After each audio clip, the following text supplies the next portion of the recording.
días, un saludo muy especial a todas las personas que nos están siguiendo hoy lunes 20 de abril del 2020. Seguimos dando la lucha sobre los temas de corrupción referente a toda la contratación que están haciendo presuntamente de manera irregular algunos alcaldes del departamento de Cundinamarca y de todo el país.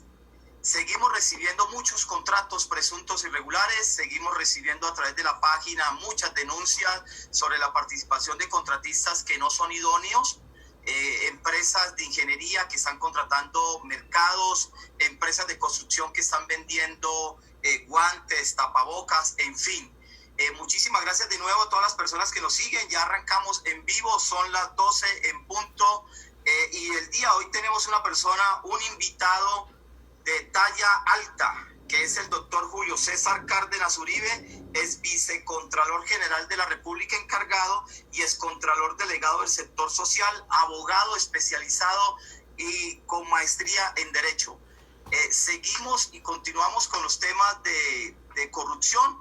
Le damos el saludo al doctor Julio César Cárdenas, un saludo muy especial, doctor Julio César, un abrazo y qué grato tenerlo el día de hoy en esta importante entrevista. Buenos días, doctor Juan Carlos, muchas gracias por esta gentil invitación. Este es un tema muy importante, no solo para la administración, para los entes de control, sino también para todas las veedurías, para toda la comunidad en general, porque estamos en un momento de crisis, en un momento en el cual los recursos públicos tienen que utilizarse de la mejor manera.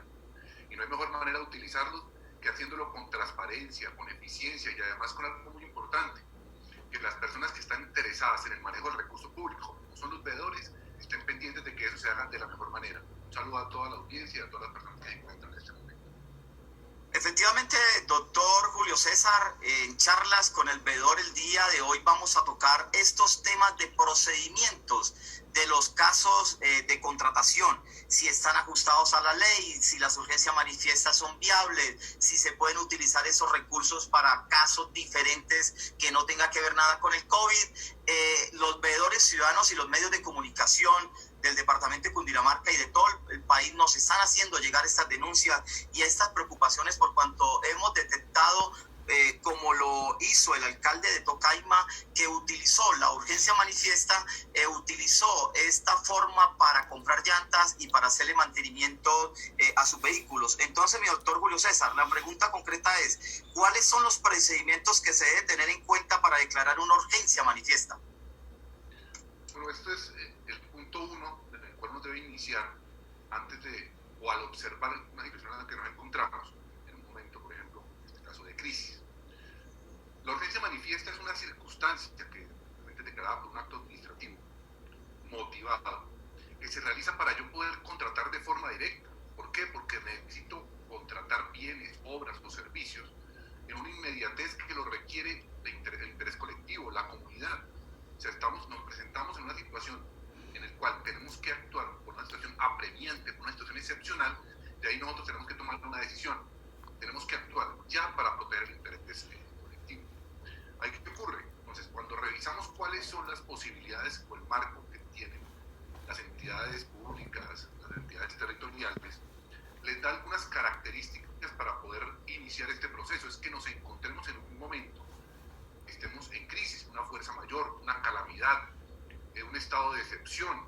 O sea, en esta circunstancia y otras más, porque la norma es absolutamente amplia, en el cual dice o cualquier otra circunstancia parecida a las anteriores que no permita hacer algo puntual, importante, que aquí es donde muchas entidades se han equivocado, que no permita celebrar otro tipo de proceso de selección, o sea, que la persona dentro de la entidad no pueda hacer una licitación, porque en caso contrario estaremos incurriendo también en algunas faltas, en algunos problemas.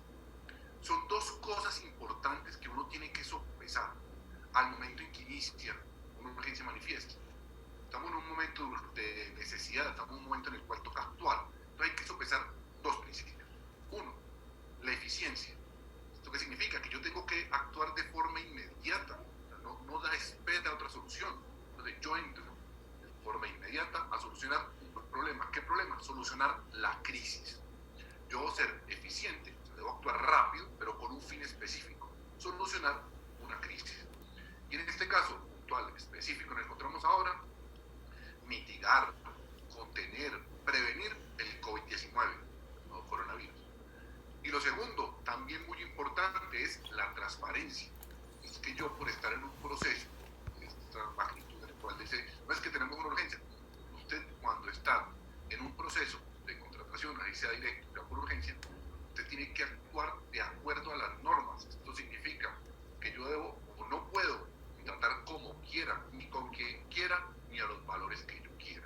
Entonces esto es lo principal, muy importante. Yo entro en un proceso, pero entro en un proceso de forma rápida, pero tengo que entrar también de forma transparente. ¿Y qué debo incluir dentro de este acto administrativo? Para tener claridad de lo que estoy haciendo. Esto blinda a las administraciones públicas. Uno, motivar muy bien el acto administrativo. Aquí hay una ventaja grande, y es que el gobierno nacional, el decreto 537 de este año, dijo que todo lo relacionado con el COVID-19 para prevenir, contener esta pandemia, se encuentra dentro del campo de la urgencia de manifiesto. Pero además, los hechos que se están haciendo tengan relación también con esta calamidad pública. Que es también muy importante ese análisis que les dije anteriormente. Estamos hablando de los requisitos que debe tener este acto administrativo. Es analizar yo normalmente cómo contrataría esto. Y si la forma como lo contrataría con los tiempos determinados me permite satisfacer rápidamente, con inmediatez, ese problema que es esta pandemia, la crisis en la que nos encontramos en términos generales. Otro requisito que debe tener este acto administrativo es que yo tengo que saber qué obras, bienes o servicios voy a contratar. ¿Voy a contratar para qué? Para solucionar esa crisis. Aquí tengo que hacer un listado de los diferentes contratos que yo pienso celebrar para solucionar la crisis. Hay que revisar también algunos temas puntuales sobre qué tan inmediato tengo que actuar. En este caso ha dado algunas esperas, porque si es de absoluta inmediatez, es que hubo un desastre, bueno, ahí se moderan un poco más los requisitos.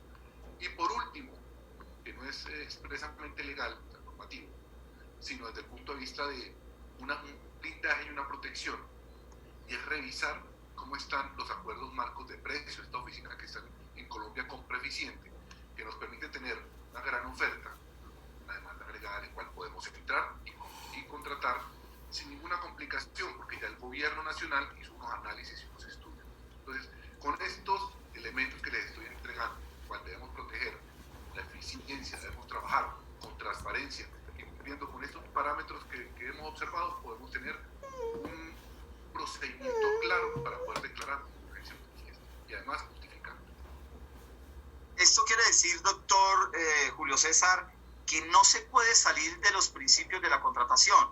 O sea, haber manifestado que el municipio va a hacer una urgencia manifiesta tiene que seguir regulado de todas maneras por los principios de transparencia, de selección objetiva y, en fin, con base a la ley 80. Ese es un punto muy importante, como lo refiere don Carlos, y es que lo que es excepcional lo que estamos haciendo es a la regla general de la selección al contratista, que es a través de licitación. Entonces yo lo que digo es, por la inmediatez, no puedo hacer una convocatoria pública, no puedo hacer un procedimiento de selección abierto para seleccionar a un contratista. Esa es la excepción, que yo me voy directo y no por una licitación o una selección abreviada. Entonces, cuando nos dicen que lo único excepcional va a ser que yo actúe con esta o de esta manera, todos los demás, las demás normas, los demás principios se deben aplicar de forma inmediata, de forma directa, de forma clara. Aquí el principio de transparencia, de economía, de responsabilidad se aplican, pero también algo importante, el deber de selección objetivo. Este principio, sobre todo en temas de urgencia manifiesta, cuando hablamos de transparencia, y se observaba que inclusive en algunas tesis hablaban que esto era una patente de concurso de corrupción, de que era la contratación a dedo. La transparencia implica que yo cumpla con todos los principios y que yo no contrate como quiera, sino que contrate de acuerdo a los lineamientos y los márgenes que me permiten las normas, no por fuera de ellas. Entonces tengo que cumplir todos los principios de la contratación, y eso implica también que no puedo estar por fuera de ciertos márgenes y normas. O sea, reviso el estatuto de contratación, reviso sus principios y actúo. Dos cosas que me gusta repetir para que tengamos claro que hay que ser eficiente y hay que ser transparente. Sí, hay que actuar rápido para solucionar la crisis, pero hay que actuar de acuerdo con las normas. Y esas son las facilidades que nos permite el estatuto contractual, que podamos actuar rápido, pero además que podamos actuar dentro de un marco de legalidad. En conclusión sobre la pregunta, doctor, la urgencia manifiesta es única y exclusivamente para agilizar el proceso de contratación. O sea, que ya no se haga a través de una licitación, sino que se haga directa para suplir una necesidad de manera oportuna o eficaz. Pero lo que se quiere decir es que no se puede salir. Vamos a hablar del caso concreto del COVID-19. Aquí necesitamos son mercados, necesitamos tapabocas, necesitamos todo lo que tiene que ver con la infraestructura de salud. Mercados, doctor Julio César, que es por donde está pasando más la gente la necesidad. La gente está necesitando sus mercados para darle a sus hijos, a sus ancianos. Pero nos hemos dado cuenta, por decir, en el municipio de Tocaima, que utilizaron esa urgencia manifiesta para comprar llantas y para hacerle mantenimientos a la maquinaria pesada. Eso se podría decir que cometieron una irregularidad. Yo no entraría, no conozco el caso del expediente de control, al caso concreto de determinar qué compraron y cómo lo contrataron o lo compraron. Aquí lo que hay que observar es una cosa importante. Esta circunstancia que, declarada por acto administrativo motivado, constituye una actuación de contratación directa cuando tengo que actuar de forma inmediata o apremiante. Entonces, listo. Primero, tengo que actuar rápido. Todo tiene que estar relacionado con la crisis. Cuando uno relaciona diferentes tipos de situaciones dentro de la urgencia manifiesta del acto administrativo, puedo colocar cualquier tipo de casos, en el sentido de que lo que yo requiero es solucionar un problema que se está presentando. Para no entrar en un caso concreto, decir, oiga, mire, directamente para traer medicamentos del hospital se requiere organizar un carro, contratar uno. Uno tiene que revisar puntualmente qué requiere cada entidad, nacional como territorial, y cómo debe la conexidad directa, la conexidad con la urgencia manifiesta, la conexidad con la crisis que estamos solucionando. Eso significa que todos los hechos que yo estoy plasmando, oiga, yo tengo que solucionar el problema del hospital, que le falta una sala, que le falta contratar todo esto. ¿Por qué me falta? Se ha contratado porque se requiere para solucionar esta crisis.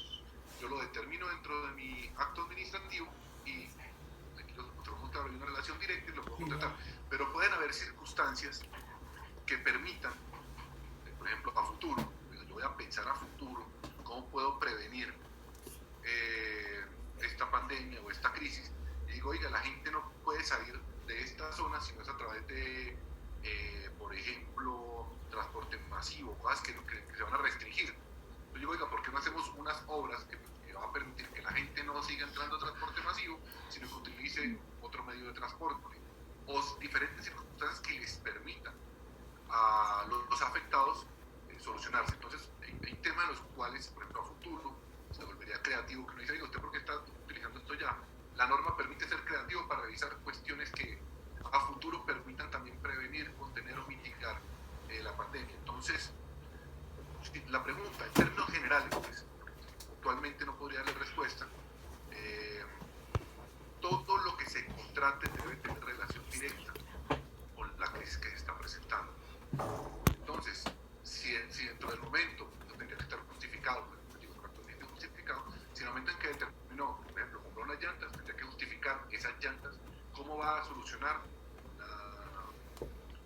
una situación que puede ser esta calamidad.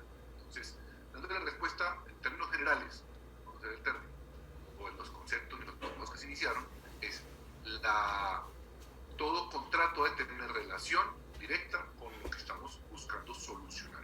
Y esas justificaciones deben estar en el acto administrativo de declaratoria de urgencia. En un municipio, para no dar nombres, doctor, del departamento de Cundinamarca, hicieron un contrato por urgencia manifiesta para la compra de mercados, pero cuando me llega el contrato no veo que haya valores unitarios ni manifiestan cuántos mercados van a entregar. Dan un listado, dicen el total de los mercados son 140 millones. Se debió haber colocado la lista de precios de valores unitarios y especificar cuántos mercados se iban a entregar. Bueno, hay otro tema que es general, pero un poquito más, si hablamos del tema de los contratos. Ahorita estamos en el acto administrativo, ahora voy a entrar al tema contractual. Y es que hemos tenido, sobre todo, muchas inquietudes con relación a cómo voy a contratar de forma inmediata, de forma urgente, y de qué manera puedo yo sacar lo más rápido ciertas circunstancias. Entonces, volvemos y repetimos. Eficiencia y transparencia. Perfecto.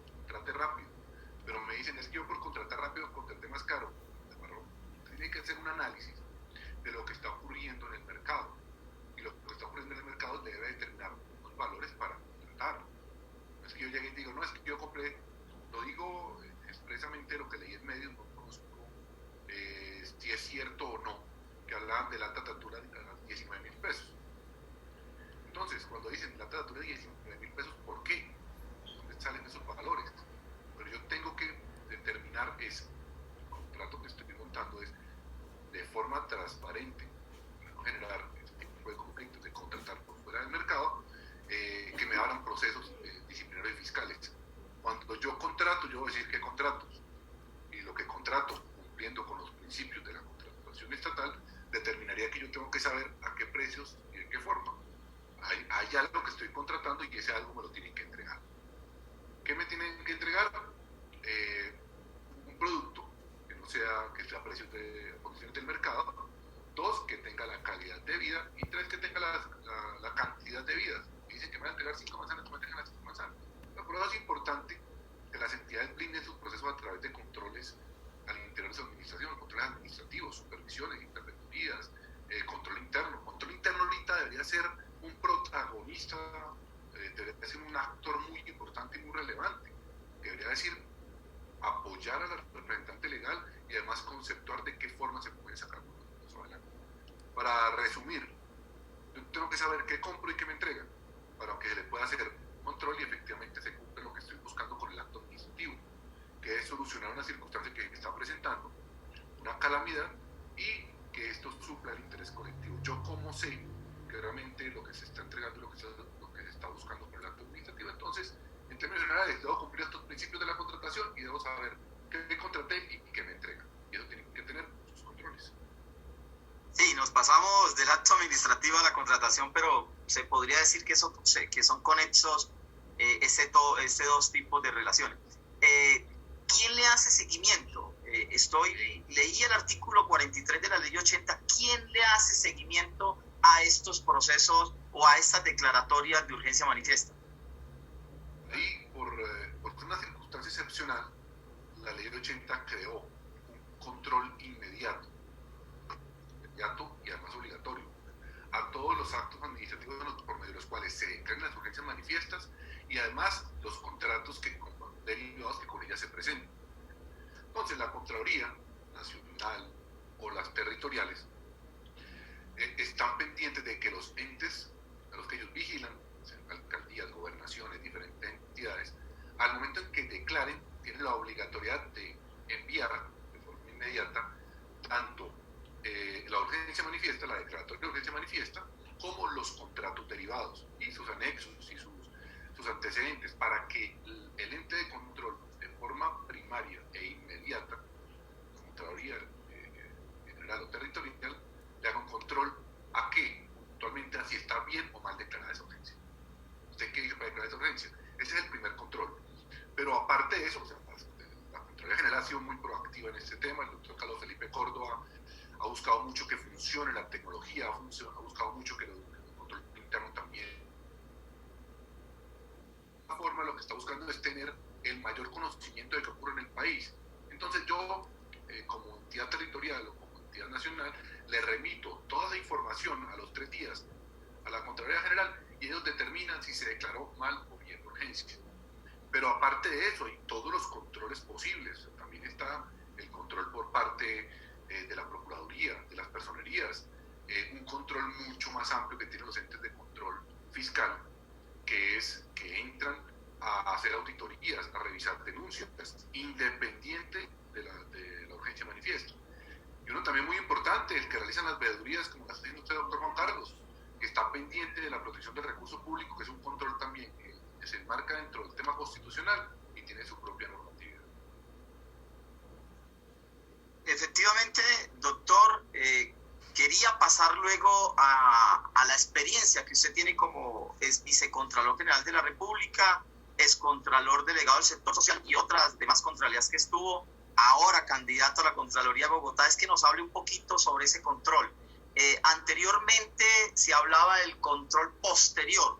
¿Qué quería decir eso? Que la Contraloría no le podía hacer auditoría, llamémoslo así, a los contratos que estaban en ejecución si no tan pronto se liquidaran. Ahora, con la nueva ley que implementó el Contralor General de la República con sus mayorías en el Congreso, ¿cómo es que se hace ese control? Explíquenos un poco sobre el respecto. Bueno, esto tiene un antecedente. Antes de la Constitución de 1991, existía lo que se llamaba el control previo. Ese control previo implicaba, previo, perceptivo, posterior. Antes del 91 la Contraloría revisaba en todas sus etapas todos los procesos contractuales. Eso tuvo algunos malos manejos y a partir del 91 se informó que los entes de control fiscal solamente podían hacer un control posterior y selectivo. Eso significa que entraba después de agotados los trámites de los procesos contractuales. Con la ley 80 se expresó en 93 cómo debería hacerse ese control posterior a la contratación de las diferentes entidades estatales y determinó que ese control se puede hacer única y exclusivamente en 3 etapas. Primera etapa, después de legalizado el contrato, el control fiscal podía hacerse, pero solo para revisar la legalidad del contrato, solo para ver si se cumplieron los requisitos propios que establecía el Estatuto Contractual, Ley 80, Ley 250, el Decreto 1082, la Ley 1434. Aquí hace una revisión exclusivamente de legalidad. Una segunda etapa revisa la legalidad de cada uno de los pagos. Entonces, ahí revisa ¿por qué le pagó a este señor? Porque me entregó este informe, porque entregó esta hora, porque entregó. Entonces ahí la Contraloría solo hace una revisión de legalidad del pago. Y estamos hablando de la ley 80 del 93, antes de la reforma que hizo el señor Contralor, el doctor Carlos Felipe Córdoba. Y una tercera oportunidad, ese control posterior, era después de terminado el contrato o los contratos que tuvieran liquidación, terminada la liquidación, que ahí se hacía un control de los demás sistemas que existen, que son de gestión, del resultado financiero y uno de legalidad general.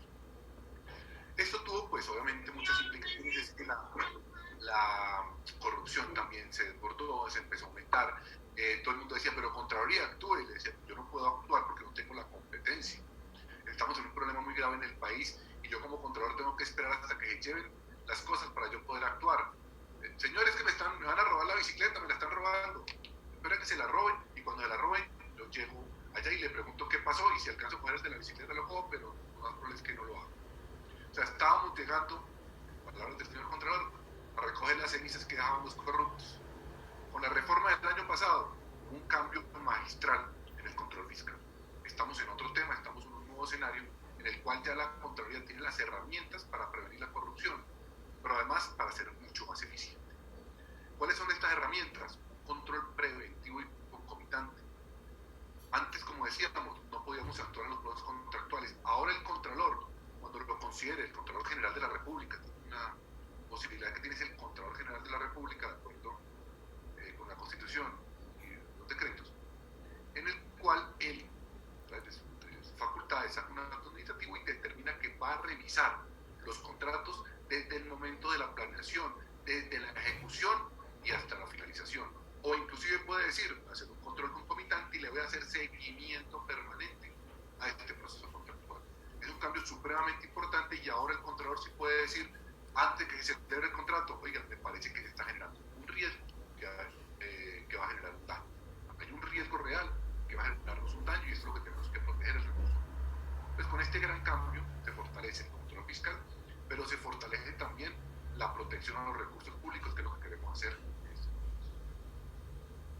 Me voy a retroceder, mi doctor Julio César, 2 minuticos para hablar sobre el tema, un caso concreto que me envían de un departamento de Colombia donde antes que se declarara el estado de emergencia económica, social y ecológica con base al decreto 417 de marzo, un departamento había hecho la apertura de una licitación pública para celebrar los cumpleaños de un municipio, para hacer las fiestas de un municipio, antes de la declaratoria. Obviamente el proceso de licitación, que es público, que es transparente, venía en proceso, cogió todo lo que recoge el tema de la pandemia del COVID-19, entró dentro de este estado de emergencia y hace 8 días hubo un proponente que fue habilitado y se le adjudicó este contrato a través de una licitación pública. Obviamente los medios de comunicación están diciendo que posiblemente hubo actos de corrupción y que por qué ese gobernador había hecho este tipo de contrato. Quiero que nos explique un poco qué se debió hacer ahí en este proceso licitatorio. Bueno, viendo el tema, pues no puedo entrar al caso concreto, no podría entrar a calificar. Pero lo que ocurre en los procesos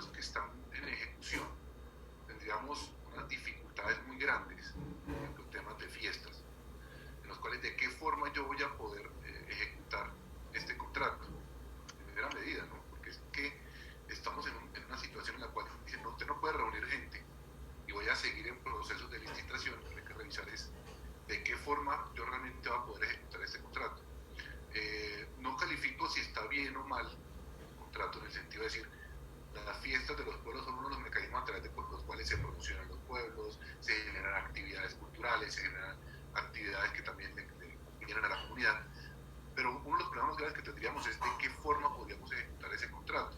Si observamos, como lo ha hecho también la Administración de Bogotá, que los contratos de diferentes procesos contractuales no se podrían ejecutar antes de recibir ofertas, lo que debe hacer el representante de las entidades públicas es decir, miren, este contrato no se va a poder hacer, se revoca el contrato y se termina la actuación, se revoca con una causa absolutamente clareza. Vamos a poder ejecutar ese contrato.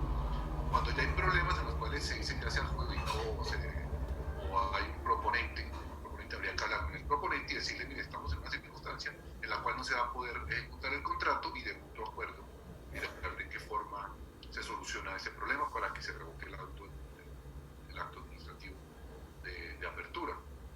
Aquí hay que revisar que ese proceso, no sabemos cómo se va a poder ejecutar la fiesta del pueblo, o por lo menos en esta etapa de suspenderlo, para revisar cómo van a actuar y cómo van a solucionar ese problema. Mi doctor Julio César Cárdenas es Contralor, es Vicecontralor General de la República, encargado, es Contralor del Sector Social. Ya para terminar, háblenos un poquito sobre las implicaciones que pueden tener en materia fiscal, en materia disciplinaria y en materia penal quien no cumpla o quien no haga dentro de los parámetros legales y constitucionales estas declaratorias de urgencia manifiesta. Aquí todos los controles aplican, y esto pues es muy importante decirlo, y es que en una urgencia manifiesta hay un acto administrativo que tiene unas características muy puntuales, muy específicas. Si usted declaró mal esa urgencia manifiesta, estamos desde el punto de vista penal en una celebración indebida de contrato, estamos diciendo una circunstancia que no es cierta y la estamos llevando a una realidad. Entonces, una celebración indebida de contrato que muy difícilmente uno podrá justificarla ante la fiscalía o ante los diferentes jueces. Desde el punto de vista disciplinario, es falta gravísima declarar mal una urgencia manifiesta. Esa falta gravísima implica pues las sanciones disciplinarias del caso, pueden ir hasta el tope de 10 a 20 años de suspensión, la más fuerte.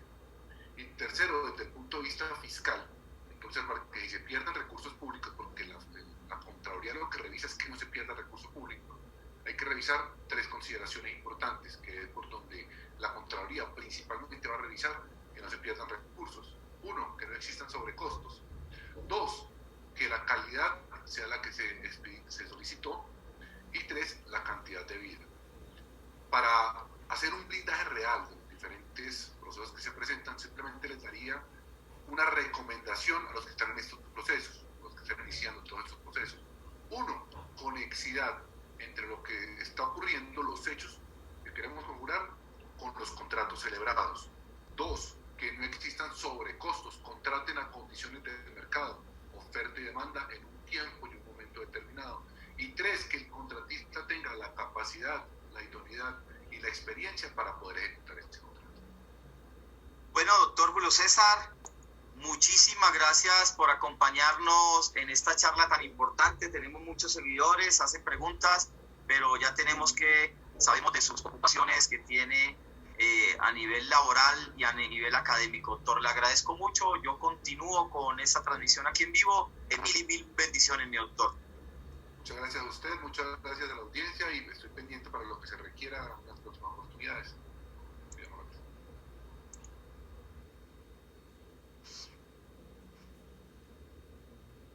Señores oyentes que nos siguen aquí en el Face, para continuar les vamos a pedir un segundito del espacio. Es importante escuchar a los expertos, es importante escuchar a las personas que saben de la materia contractual, para que ustedes, los alcaldes, los asesores, escuchen a los jurídicos, escuchen a las personas que saben, para que no vayan a cometer errores, por cuanto, como lo ha dicho el doctor Julio César Cárdenas, conlleva a un proceso disciplinario o a un proceso penal o a un proceso fiscal por parte de la Contraloría General de la República. Se están viendo muchos casos, están utilizando la urgencia manifiesta presuntamente de manera irregular para sacar contratos con entidades que no son idóneas, con entidades de ingeniería para la venta de mercados, con constructoras para la venta de tapabocas, para la venta de alcohol, para la venta de guantes. Lo que le pedimos a todos los alcaldes es que escuchen a los jurídicos, no sean tercos en la forma de actuar, sino que hagan un estudio muy riguroso a través de la contratación. Como lo decía el doctor Julio César Cárdenas, así se declare la urgencia manifiesta, se debe regular bajo la ley 80 en unos principios que son de transparencia, que son de estudio de mercados, que se tienen que tener acompañadas las 3 propuestas, que se tienen que presentar los valores unitarios, no como pasó en el municipio de Ricaute, que nos llega un contrato, ni sabemos a cómo sale cada mercado, ni a cómo sale, ni cuántos mercados van a entregar. Estas charlas las vamos a seguir haciendo. Mañana los espero a las 12 del mediodía con el alcalde del municipio de Madrid, Cundinamarca, que nos va a explicar un poco cómo ha sido su actuación administrativa, porque aquí también escuchamos a los alcaldes, que son la primera fuente que nosotros tenemos. El día jueves tenemos confirmado el gobernador de Cundinamarca, el doctor Nicolás García, también, que nos va a explicar un poco cómo están haciendo para suplir las necesidades de todos los cundinamarqueses. Y el día viernes a mediodía vamos a tener al diputado Luis Haroldo Ulloa Mateo, también para que nos explique qué ha hecho la Asamblea Departamental, esa corporación tan importante en la regulación o en el acompañamiento al señor gobernador de Cundinamarca para llegar a las personas más necesitadas del departamento de Cundinamarca. Muchísimas gracias. Mañana recuerde a las 12 en punto con el alcalde de Madrid, Cundinamarca. Y Dios los bendiga.